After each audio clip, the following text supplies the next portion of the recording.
दास बिहारी सरकार की जय हो।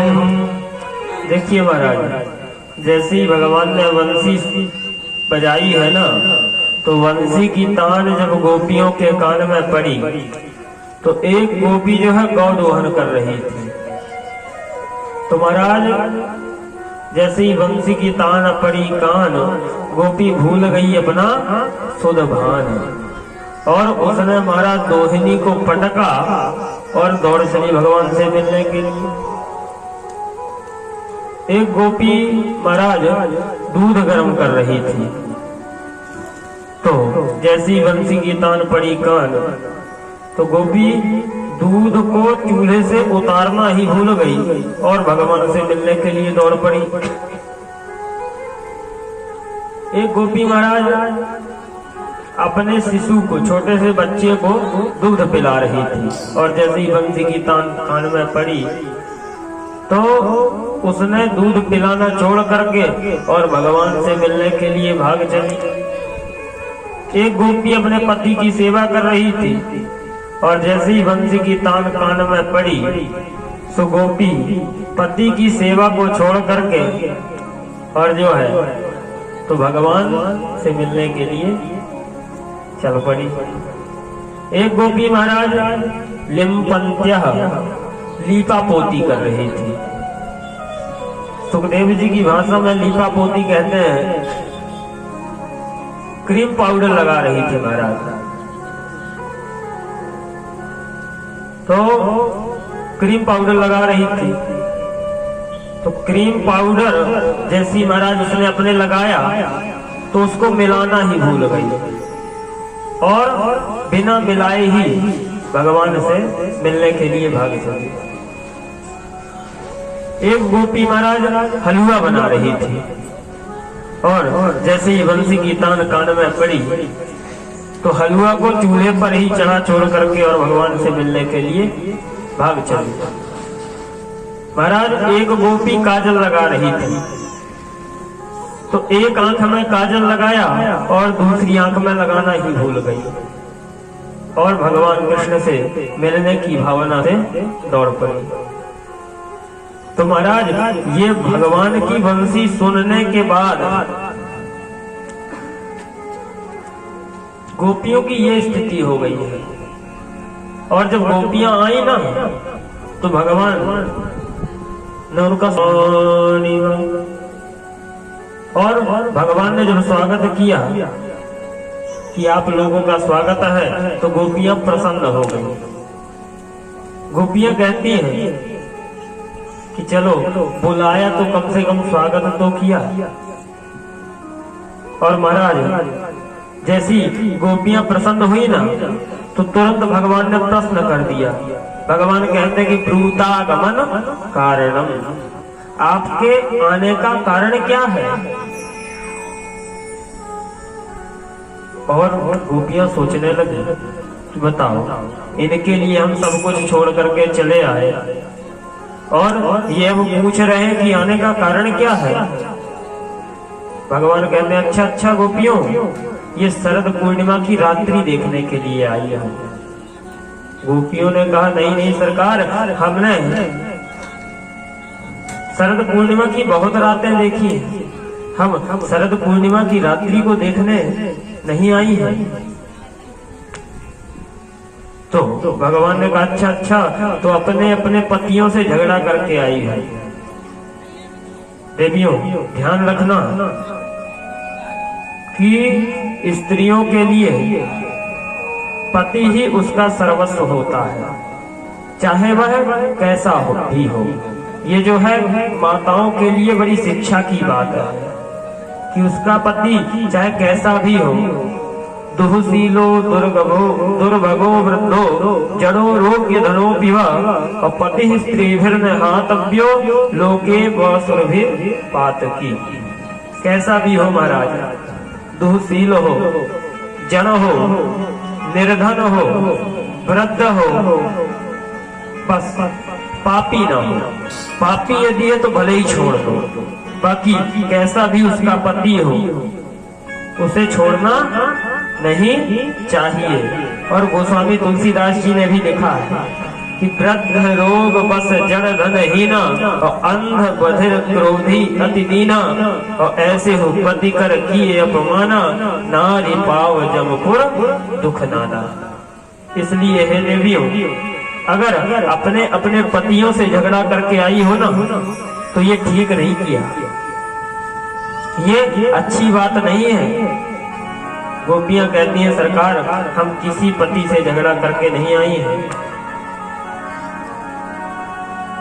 तब भगवान ने कहा अच्छा अच्छा तो हमसे मिलने की भावना से आई हो। गोपियां कहती हैं ठीक पहचाना सरकार आपने, हाँ हाँ हम आपसे मिलने की ही भावना से आई हैं।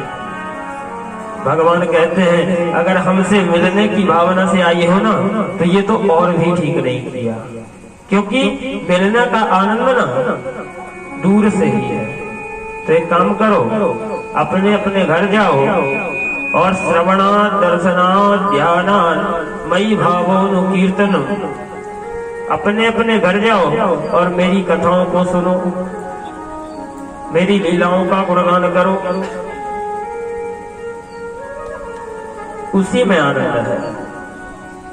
गोपियों ने सोचा अब यदि इनको जवाब नहीं दिया गया ना तो ये ऐसे ही बोलते रहेंगे, तो अब हमें इनको जवाब देना ही पड़ेगा। तो महाराज भगवान कृष्ण ने गोपियों से पूछा क्यों आई, तो गोपियों ने भगवान कृष्ण को 11 श्लोकों में जवाब दिया कि यूं आई। गोपियां कहती हैं कि मैवम विभो रहति भवान गदितुम रसंसम संगित्य सर्व विषयान् तव पाद मूलम भक्ता भजस्व दुर्वक् रहमा तेजस्वान् देवो यथादि पुरुषो भजते मोक्ष। गोपियां कहती है हे विभो, हे सर्वव्यापक, आप इतना कठोर बोल लेते हैं ये हमें आज पता चला। हमको तो लगता था कि आप बड़ा मधुर बोलते हैं, लेकिन आप इतना कठोर बोल लेते हैं हमें आज तक पता नहीं था। ऐसे वचन कठोर सुनी जो न हृदय दिलगाने। अरे आप इतना कठोर बोलते हैं, अगर हमारा हृदय फट ना जाए तो पता नहीं विधाता हमें कौन से कष्ट देना चाहता है। आपको इस प्रकार नहीं बोलना चाहिए निरसंसम, जितनी क्रूरता से आप बोल रहे हैं ना आपको इस प्रकार नहीं बोलना चाहिए। अरे स्त्रियों के लिए संत्यज्य सर्व विषयान् तव पाद मूलम, एक स्त्री के लिए, एक स्त्री के लिए सबसे बड़ी आसक्ति होती है तो उसके जो है परिवार में होती है, उसकी गृहस्थी में सबसे ज्यादा आसक्ति एक स्त्री की होती है। और आज हम आपसे मिलने के लिए आए हैं तो हमने अपनी गृहस्थी को भी छोड़ करके हम आपसे मिलने के लिए चले आए।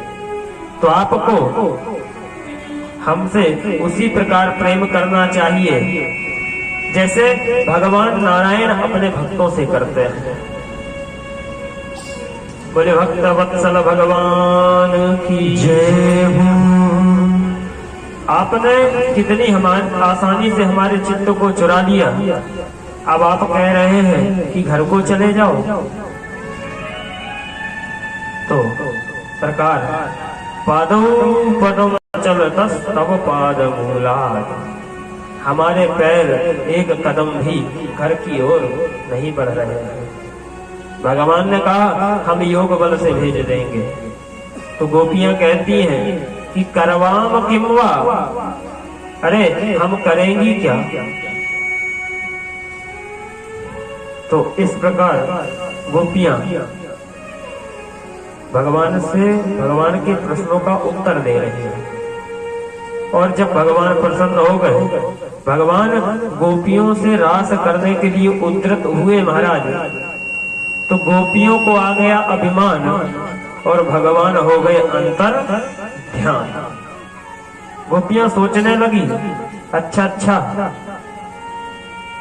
इच्छा तो इनकी भी थी, लेकिन ये सब जानबूझ करके कह रहे थे, ये भाव व्यक्त कर रहे थे। तो भगवान जब गोपियों को अभिमान आया तो भगवान अंतर ध्यान हो गए। अंतर हिते भगवती सहसैव व्रजांगना, जब हो गए, जब भगवान अंतर ध्यान हो गए तो गोपियां खिन्न हो गई। और महाराज गोपियां इतनी व्याकुल हो गई कि कभी कभी गोपियां जो है पृथ्वी से पूछ रही हैं, वृक्षों से पूछ रही हैं, तुलसी से पूछ रही हैं कि कच्चित तुलसी कल्याणी गोविंद चरण प्रिय। हे देवी तुलसी, आप तो गोविंद से इतना प्रेम करती हैं और गोविंद भी आपसे इतना प्रेम करते हैं, तो ये बताओ कि हमारे जो प्राणनाथ हैं, हमारे जो प्राण प्रियतम हैं, वे कहाँ चले गए। तो गोपियों की ऐसी स्थिति हो गई है, कभी पृथ्वी से पूछती हैं, कभी वृक्षों से पूछती हैं, कभी जो है तुलसी माता से पूछती हैं। और प्रेमी जब अपने प्रेम की पराकाष्ठा पर पहुंचता है, प्रेमास्पद पर पहुंचता है, तो किसी से भी पूछता है। महाराज भरत जी महाराज पूछ रहे थे, करी प्रणाम पूछी जही तेही, कही बन राम लखन बैल। सभी को प्रणाम करते हैं और कहते हैं कि किस जगह पर हमारे राम, हमारे लक्ष्मण और हमारी जानकी है। और जब गोपियों को भगवान नजर नहीं आ रहे हैं तो आज गोपियां भी हर किसी से पूछ रही हैं। तो महाराज जब भगवान नहीं मिले तो गोपियां भगवान की लीलाओं का अनुकरण करती हैं। एक गोपी ने चुनरी उड़ाई और कहती है कि कृष्णो हम, मैं कृष्ण हूँ और मैंने गिरिराज को धारण कर रखा है, तो तुम सब मेरे नीचे आ जाओ। माँ भैष्टवाद वर्षाभ्याम तत्राणम हितम मया। इधर महाराज भगवान अंतर ध्यान हुए थे भगवती श्री राधा जी के साथ।